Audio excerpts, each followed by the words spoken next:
Je m'implique depuis, je suis membre fondateur, puis je m'implique au CERAN UQAM depuis une vingtaine d'années. Le CERAN, c'est le Centre étudiant de recherche et d'action nationale. Monsieur Mélanie, c'est un honneur. Merci infiniment d'avoir traversé l'Atlantique pour revenir nous voir.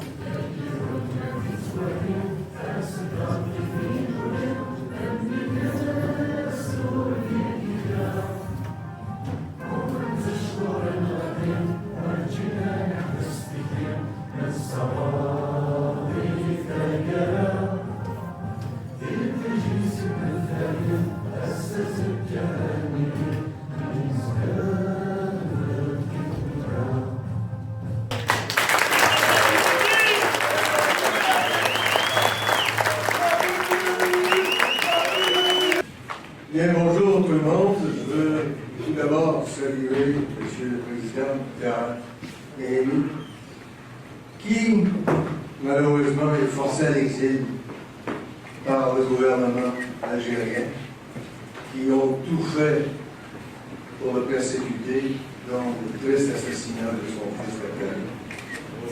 C'est un homme qui tient debout et qui mérite tout notre appui.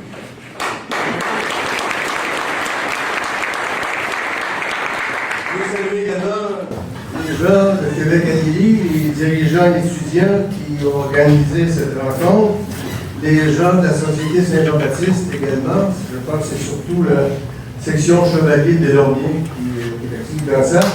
Les députés du Bloc québécois, Denis Trudel et Mario Beaulieu, ils sont avec nous, ils sont très actifs.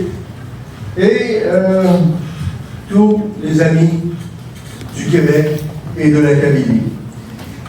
Je ne pourrai assister longtemps à cette rencontre parce que j'ai été avisé il y a 48 heures et j'ai déjà d'autres choses à mon agenda. Mais je voulais souligner deux choses.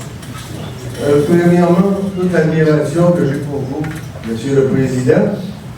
Et deuxièmement, rappeler que les Kabyles, d'aucune façon, ne se sentent supérieurs aux Algériens, ni inférieurs aux Algériens, mais différents des Algériens.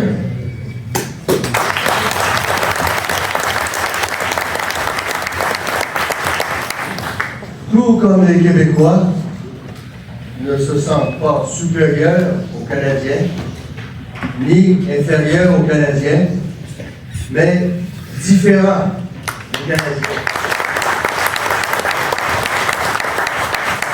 Et on peut être de toute origine. Vous êtes Kabyle, vous vivez au Québec, vous êtes aussi Québécois.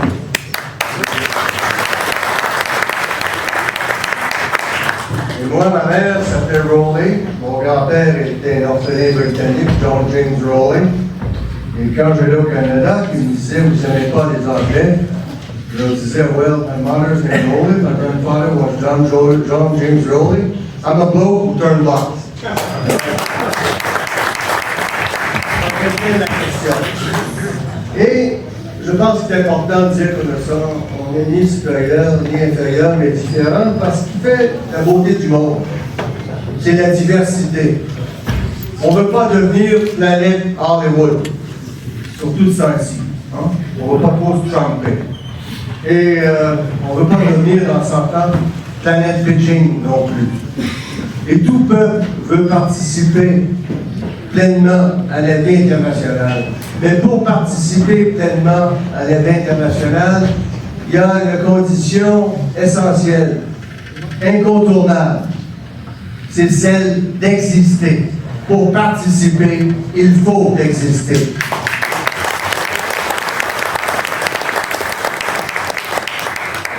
C'est ce que les Québécois veulent, c'est ce que les Catalans veulent, et c'est ce que les Kabyles veulent. Pas contre les autres.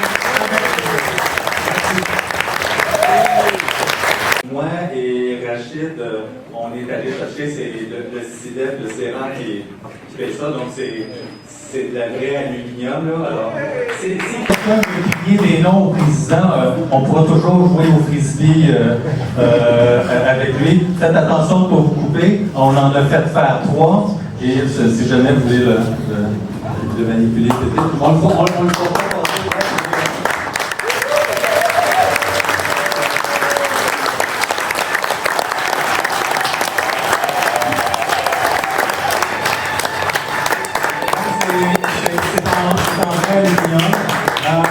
La chose, c'est que... Je suis vraiment fier de vous voir aussi nombreux. Est-ce qu'il y a des indépendantistes dans la salle? Je pense que oui, il y en a du Québec, il y en a des Québécois d'origine kabyle, des Kabyles. Des Kabylicois! Des Kabylicois. Exact. Alors, vous savez, le combat pour l'indépendance est plus facile au Québec d'un certain point de vue parce qu'on ne fait pas l'objet de répression, d'emprisonnement, comme en Kabylie. Et il y a quelques années, le mouvement indépendantiste québécois était dans une phase très difficile. Et je me souviens, mes amis kabyles qui disaient, ben nous, on se bat depuis 2000 ans pour l'indépendance, alors faites-vous en pas. Et c'était vraiment une inspiration que de voir la combativité du peuple kabyle. Et je pense que pour un peuple, l'indépendance, avoir tous ses outils pour se développer, pouvoir voter ses lois, pouvoir faire ses traités internationaux, pouvoir contrôler ses impôts, c'est crucial. Nous, on le voit au Québec, moi au fédéral, ce que je vois, c'est que toute la politique linguistique fédérale, tous les programmes d'appui aux langues officielles fédéraux au Québec ne servent qu'à appuyer l'anglais. Et malgré qu'il y a eu des changements dans la loi, on n'a encore rien vu de nouveau. Alors pour nous, c'est clair, la seule façon de survivre, de se développer en tant que peuple, c'est de devenir un pays. Et je pense que...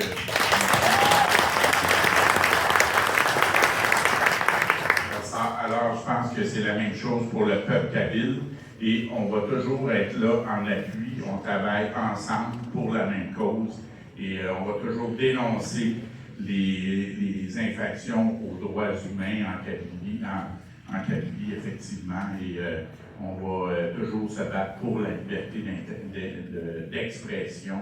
Alors, merci d'être là. Vive le Québec libre, vive la Kabylie.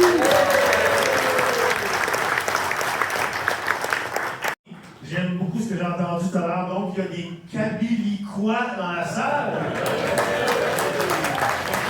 C'est extraordinaire. Moi, savoir tout ce que ça m'apporte de voir tous vos visages ici aujourd'hui réunis, tous des gens qui croient en la différence, qui croient en la liberté, qui croient en la justice, qui croient en cette humanité-là, dans le fond. Hein. Tu sais, le combat de l'indépendance, c'est quoi dans le fond? Nous, au Québec, ici, on est, comme M.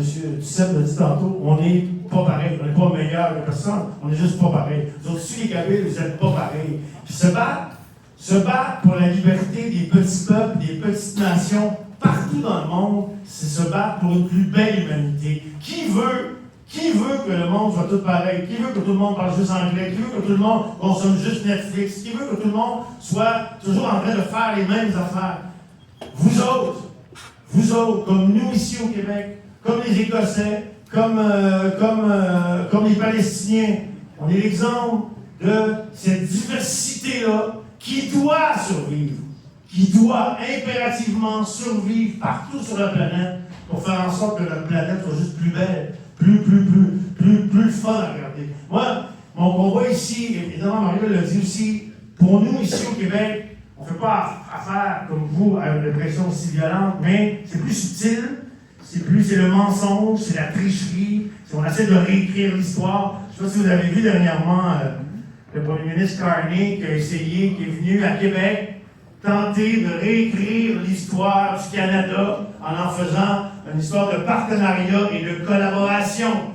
Alors qu'il y a eu une guerre où on a eu 10 000 morts sur 70 000 personnes à l'époque. Il y a eu un acte d'union où on a pendu les patriotes en 1837-38.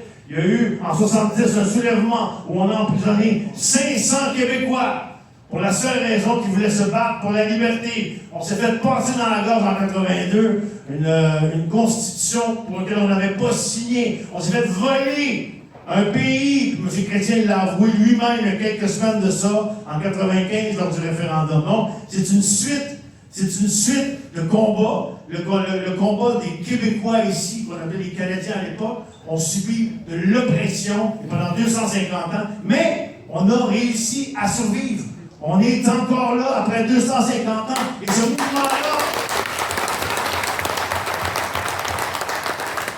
mouvement-là ne disparaîtra jamais que c'est un combat pour la liberté et la justice.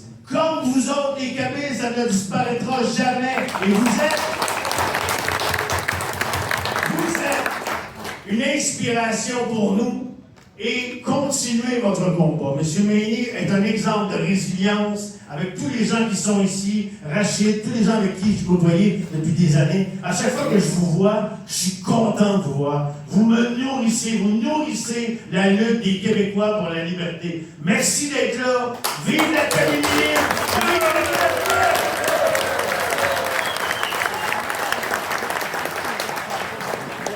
La déclaration unilatérale de l'indépendance de la Kabylie m'inspire. Le Québec devrait faire de même.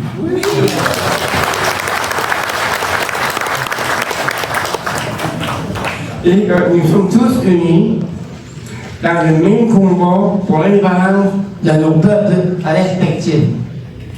Merci beaucoup. Je remercie tous ceux et celles qui ont contribué à cette rencontre. Pour nous, c'est l'histoire qui est témoin. Vous allez regarder l'histoire, vous allez voir que nous avons tout essayé pour vivre dans une Algérie qui nous respecte. Rien à faire. Rien à faire. Le régime algérien, depuis 1962, a réussi à créer une représentation mentale du Kabyle et de la Kabylie qui ne correspond pas à la réalité. La représentation mentale que le régime algérien a créée à travers les programmes scolaires, à travers ses discours officiels, à travers la dialectique dans laquelle il s'est beaucoup investi depuis 1962, ne correspond pas à la Kabylie et ne correspond pas au Kabyle. C'est pour cela que nous les invitons à aller chercher leur Kabylie et leur Kabyle ailleurs. Et nous, comme nous connaissons très bien cette réalité, et nous avons tout fait pour corriger leur représentation mentale et créer un vivre ensemble, M. Meini fait partie de ces éléments qui, dès l'indépendance de l'Algérie, ont commencé à appeler de leurs vœux à une Algérie respectueuse de sa diversité, respectueuse des droits de la personne, respectueuse des cultures qui existent, les cultures amazighes au pluriel, rien à faire. Donc, nous sommes arrivés à la conclusion, je vais vous épargner tout le cheminement que nous avons fait depuis, nous sommes arrivés à la conclusion que la seule carte qui nous reste à jouer, c'est l'indépendance de la Kabylie. C'est pour ça.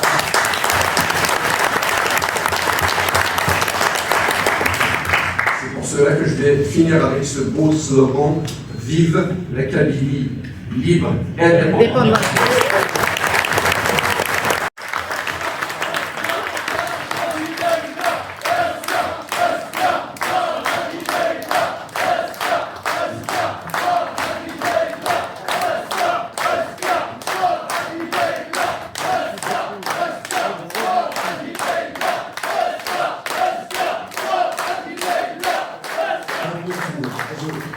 Chers amis québécois,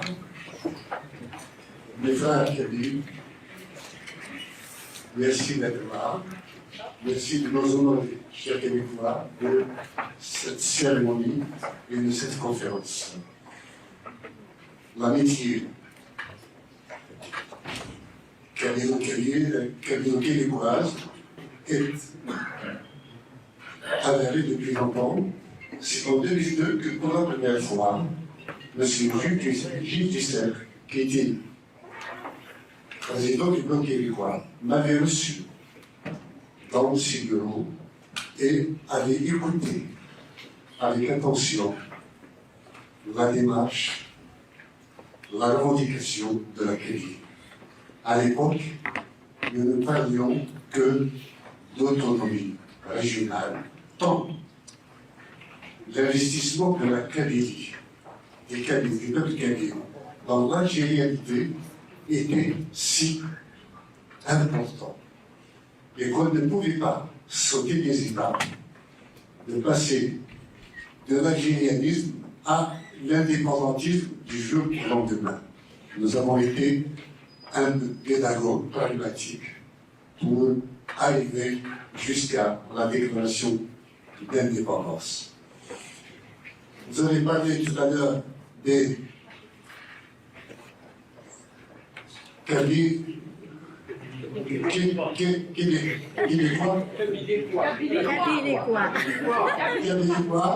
Maintenant, il faut leur faire des détails. Des Kabyles. Non, des Kabyles. Des Kabyles. Quand vous viendrez en Kabylie, on vous appellera comme ça.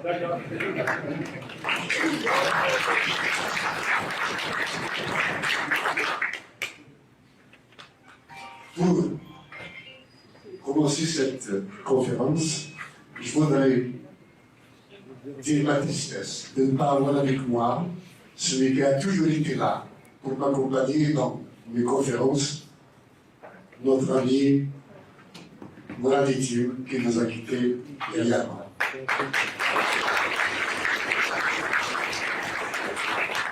Je voudrais aussi avoir une pensée pour tous les prisonniers politiques, kabyles notamment, pour lesquels je dis que votre sacrifice est le prix de notre liberté et l'histoire ne n'oubliera jamais. Nous serons là pour vous.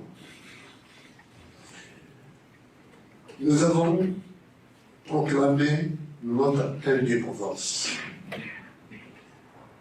Bien que symbolique, elle a énormément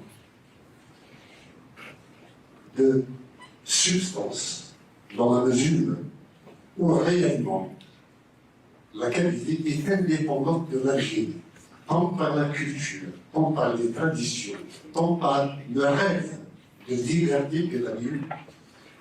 La Kabylie, comme nos amis viennent de le dire, Denis Pudel et d'autres, que nous sommes animés, nous sommes différents, comme l'a dit M. Dussel. Les Kabyles sont différents, c'est un peuple à part. Et continuer à nier son existence, c'est préparer aux générations futures des lendemains de violence que je ne souhaite pas léguer à nos enfants.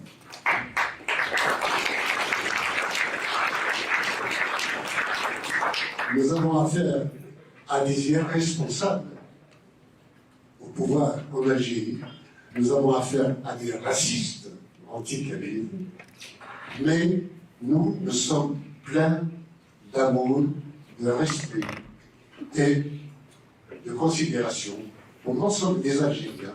Et la Kabylie indépendante les accueillera avec bienveillance, les bras ouverts pour travailler et vivre chez nous en Kabylie, seulement kabyle et dans la langue kabyle.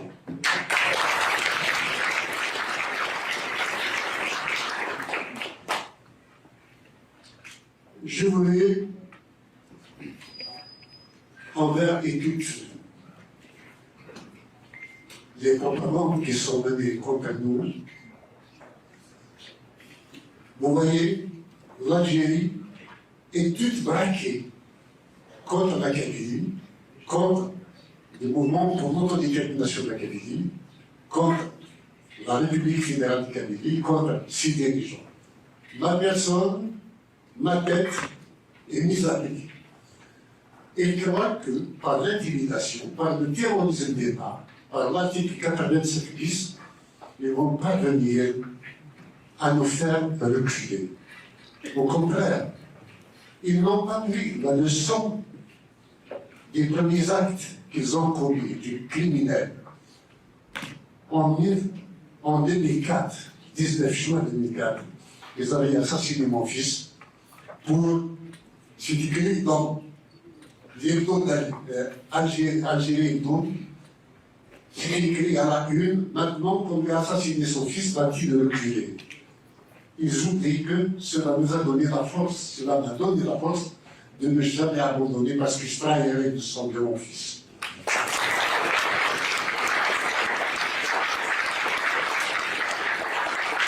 Et aujourd'hui, qu'il y a 13 000 personnes qui ont été arrêtées, torturées, condamnées injustement, vont-ils croire que la Kabylie va mettre ça en perspective et oublier tout cela et dire, faire de ce qu'ils appelaient eux, Khawa, du frairisme à la noix de coco.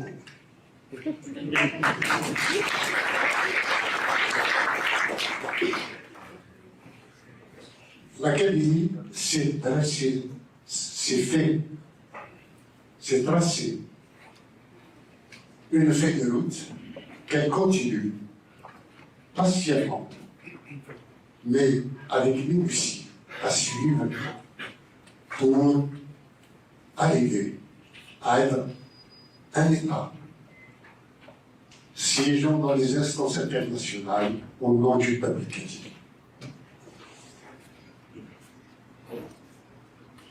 Je vais parler de la situation que nous vivons. Peut-être de votre vie, vous n'avez jamais assisté à des bouleversements géopolitiques comme ces derniers temps. En fait, ce n'est qu'une illusion d'optique. Le monde n'a jamais cessé de bouger et de changer ses frontières. Et ce sera comme cela dans la dynamique humaine. Puisque tant qu'il y aura des peuples opprimés, ceux-là n'auront jamais de cesse de se battre jusqu'à ce qu'ils existent, qu'ils soient reconnus. Sachez qu'aucun peuple n'accepte de se soumettre à l'autorité d'un étranger. Ce n'est qu'une fois qu'un peuple est reconnu qu'il va généreusement se fédérer avec d'autres. Mais tant qu'il n'est pas reconnu, il se battra pour exister.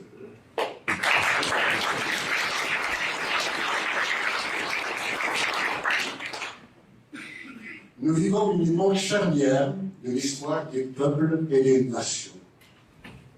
L'architecture du monde issue de l'après-Seconde Guerre mondiale seront associés à l'esprit des accords du traité de Yalta, repose sur 3 piliers essentiels. Le premier, c'est l'intangibilité des frontières des États. Le deuxième, c'est la souveraineté absolue des États. Et la troisième, c'est la stabilité régionale, qui est adossée à l'équilibre des rapports de force entre puissances du monde. Pourtant, cet édifice a toujours été régi par la loi du plus fort.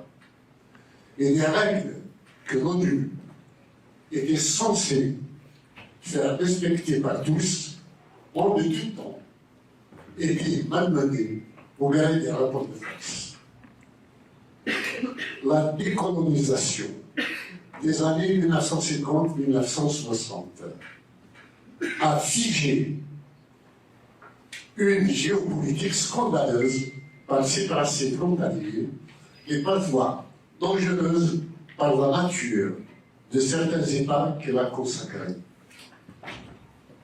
Oui, la colonisation a tracé des frontières à l'emporte-pièce sans tenir compte des réalités humaines, des réalités des nations et des peuples.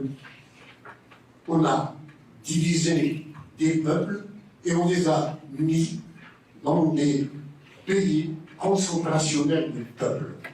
En fait, on a créé des États sans nation pour emprisonner des nations sans État. Elle a fermé la porte à de nombreux peuples aspirant à l'indépendance et a, de fait, limité l'action de l'ONU, structurellement entravée par le droit de veto dont disposent les 5 membres du Conseil de sécurité. Ainsi, l'institution censée réguler des rapports internationaux s'est retrouvée souvent aussi impuissante que ne fut jadis la Société des Nations, la SDN, avant sa mort. Cette impasse semble aujourd'hui annoncer un retour à la logique des puissances dominantes, prétendant incarner un rôle de gendarme du monde, un rôle auquel il n'y a pas que les États-Unis qui prétendent. Bien avant les évolutions actuelles, des signes de malaise étaient perceptibles, bien que officiellement difficilement interprétables. L'introduction du principe du devoir d'ingérence humanitaire a déjà ébranlé le dogme de la souveraineté absolue des États. Parallèlement, la multiplication de forums internationaux. Cela a commencé par un G5, on est passé à un G7, un G10, un G12, un G20. Et ces derniers temps, il y a une organisation alternative à tout cela qui sont les BRICS. Dès 2010, dans mon ouvrage de siècle identitaire, j'ai souligné le décalage croissant qu'il y avait entre les institutions internationales figées et les aspirations grandissantes des peuples à la liberté. Aujourd'hui, certaines initiatives géopolitiques majeures et les recompositions stratégiques en cours reconfigurent les rapports de puissance et ouvrent de nouvelles perspectives à des nations dont l'existence politique était jusque-là niée, comme nous. L'idée même d'une sacralité intangible des frontières effrites. Dans ce contexte, des peuples longtemps marginalisés peuvent espérer enfin accéder à la souveraineté et à une reconnaissance internationale. Je vais aborder quelques thèmes. Le premier d'entre eux, c'est l'effritement de l'ordre international classique. Depuis plusieurs décennies, l'ordre juridique international connaît une mutation profonde. Les frontières héritées de la colonisation, longtemps considérées comme intangibles afin d'éviter les conflits, sont désormais contestées par des réalités historiques, culturelles et identitaires que l'ancien système avait figées. La reconnaissance des nouveaux États au cours des dernières décennies démontre que la carte politique mondiale n'est pas un monument immuable, mais une construction humaine, donc améliorable. Parallèlement, le principe de non-ingérence dans les affaires intérieures des États, pilier du droit international classique, a perdu son caractère absolu. Les interventions internationales militaires, qu'elles soient humanitaires, politiques ou stratégiques, montrent que la souveraineté étatique n'est plus un rempart infranchissable lorsque sont invoqués des droits fondamentaux, la stabilité régionale ou la sécurité globale. Deuxièmement, le retour du droit des peuples à l'autodétermination. Dans ce contexte, un principe longtemps marginalisé retrouve une vigueur nouvelle. Le droit des peuples à disposer d'eux-mêmes. Inscrit dans la Charte des Nations Unies, ce droit avait été progressivement restreint dans son application, souvent subordonné aux intérêts géopolitiques des grandes puissances. Aujourd'hui, la dynamique internationale tend à lui redonner sa place comme mécanisme potentiel de résolution pacifique des conflits identitaires et territoriaux. d'une part, et de réajustement des rapports de force régionaux, d'autre part. L'histoire récente montre que l'autodétermination n'implique pas nécessairement la guerre. Dans plusieurs régions du monde, des processus politiques, référendaires ou négociés ont permis d'envisager des transformations étatiques sans effusion de sang. Et j'espère sincèrement que le peuple québécois puisse en bénéficier et aller jusqu'à sa liberté. Cette évolution traduit une maturation du droit international qui tend à privilégier la légitimité populaire à la seule égalité institutionnelle. Troisièmement, il y a la question qui arrive dans ce nouvel ordre international. C'est dans ce cadre global qu'il convient de situer la déclaration d'indépendance faite le 14 décembre 2025. Elle peut être comprise comme un événement isolé ou strictement local et s'inscrit dans un processus, une dynamique internationale où les peuples revendiquent reconnaissance, protection de leur identité et maîtrise de leur destin politique. La Kabylie présente les caractéristiques généralement reconnues comme constitutives d'un peuple, une langue, une culture, une mémoire historique, une conscience collective et une continuité territoriale. Dans la théorie politique contemporaine, ces éléments constituent les fondements objectifs d'une existence nationale. Face à cela, l'État colonial algérien, je dirais aussi la dictature militaire algérienne, invoque le principe d'intégrité territoriale. Mais le droit international contemporain ne hiérarchise plus mécaniquement intégrité étatique et autodétermination. Il tend plutôt à rechercher leur conciliation. Lorsque cette conciliation devient impossible, la question cesse d'être uniquement juridique. Elle devient politique et morale.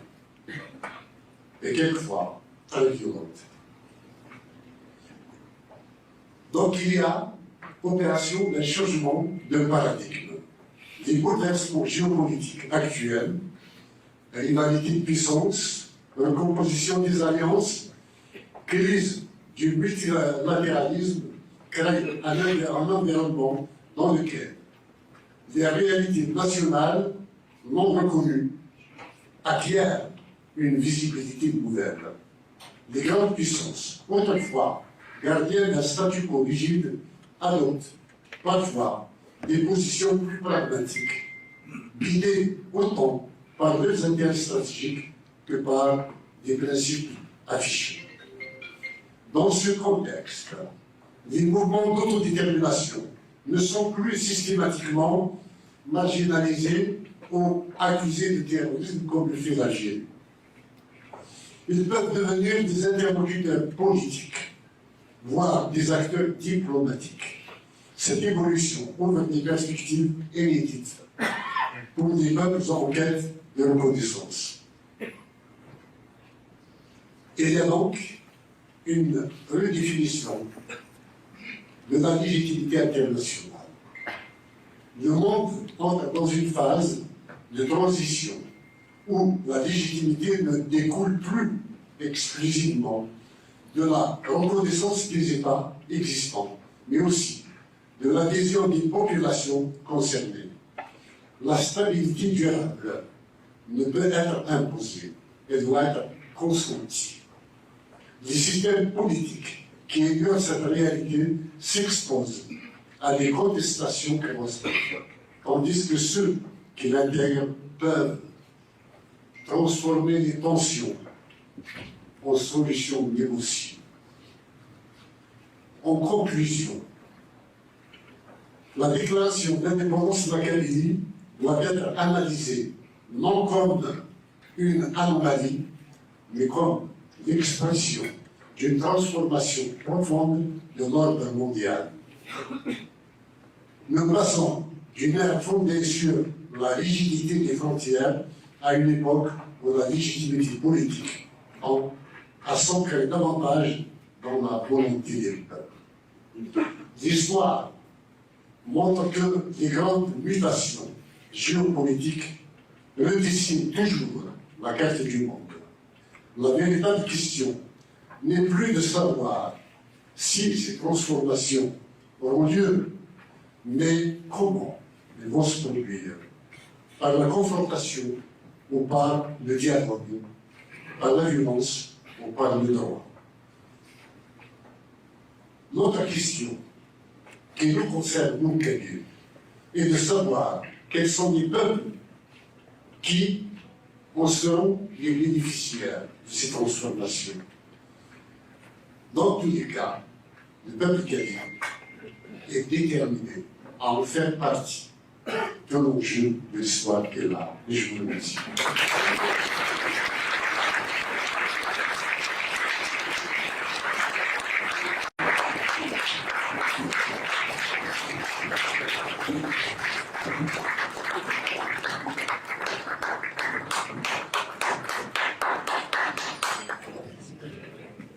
زول فيك دار الشيخ اسالي كاع دا كي وفا لا كونفيرونس ناس هذيك سوازاليس الفرح حتى سمسا سيوات اتيدير في قبايلي كيف يديروا برك قبايلي في الليل السلام عليكم اللي اي محبس السلام عليكم في غسل كيفاش تنمية.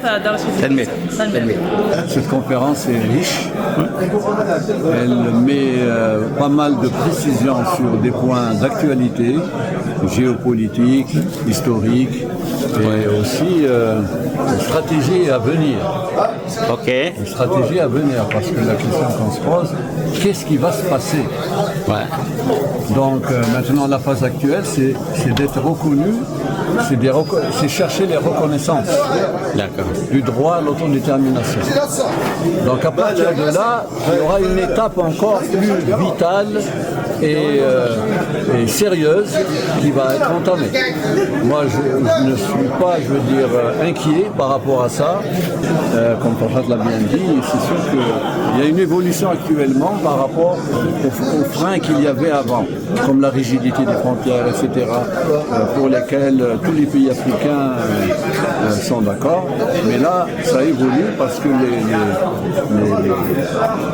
les règles géopolitiques actuelles sont vraiment différentes. On va accorder de plus en plus d'importance aux nations sans État.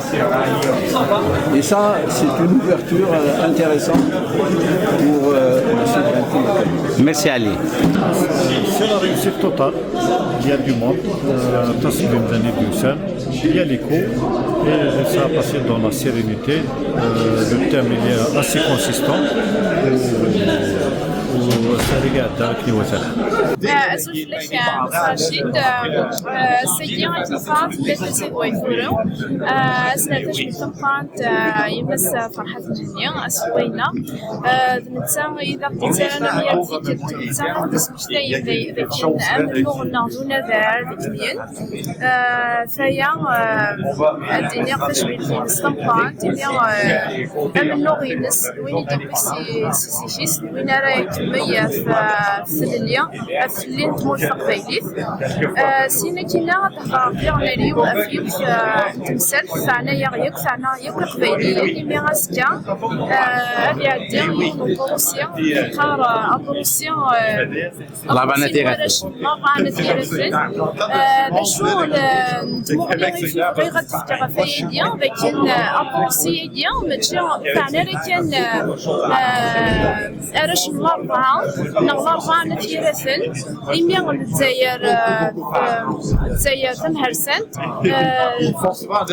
البوسي كيف حزايق ثمور ثقبيلي كان دارش المرة تبغى تستغلي ثمور ثقبيلي تسبوسي ديما مرة أمي صاجينو ياك إمحبس مثلية إمحبس نتيثيا إمي نيثنيا توحبسن نجي خطر كرا إني لقبيلين إلان ميساجي نوع السعد غيني ثنيا إثوا شو تنسل هذا سنيني غدا كان نكوني غطلا يثون أما الساعة هذا تفهم سي الحفوس أما الساعة نداكو لم يون أو يون مثال كان هذا تفهم ديالي تلميذ أزول فيك فلوني ذاك تبع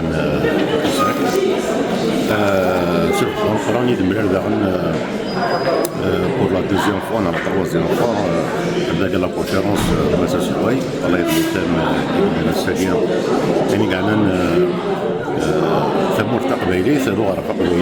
Surtout après la proclamation de 14 décembre de l'indépendance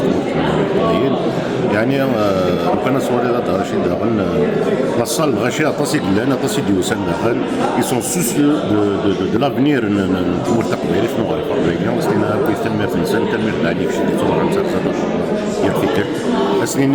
tant que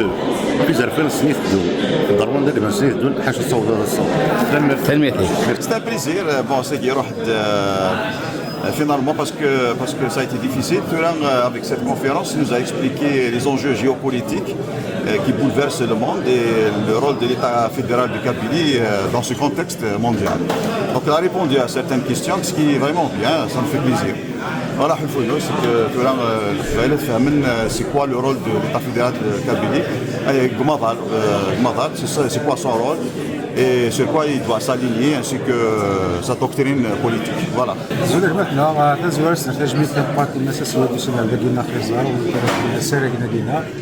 سيريكي ساعة زاليس أفلاجو بوليتيك جراوند ماذا لكن تبديها ولا تصدق بعيد يشرع ذاك إلا نعملوا لي كل ديكوال اللي زيدوا دي سنة حضرنا السيرس لو كان يستقسل يا ريس مازال دعنا كثر عصر ديالي كوليس تنا قلت يستقسل نعم سلام تصيلنا كوبري ولا دار خدمنا لي ديباس قسيس كاسي القبائل المسفهم بغير اسمها بغير اسمها يسديوي إلى قرن ماضي تنمية فيك الفرحة شاكين مدنوشات ديجا نزارت لي زونسيان كومباتون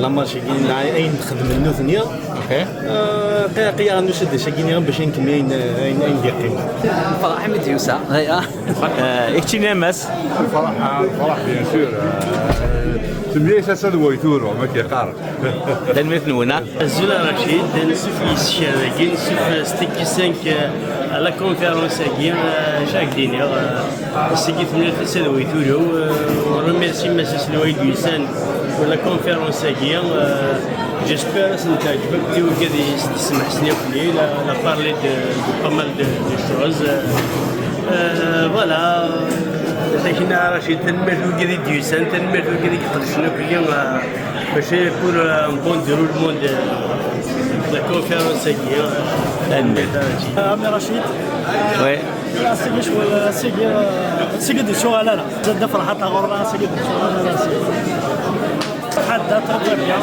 كل شيء بيان الحمد لله تنمية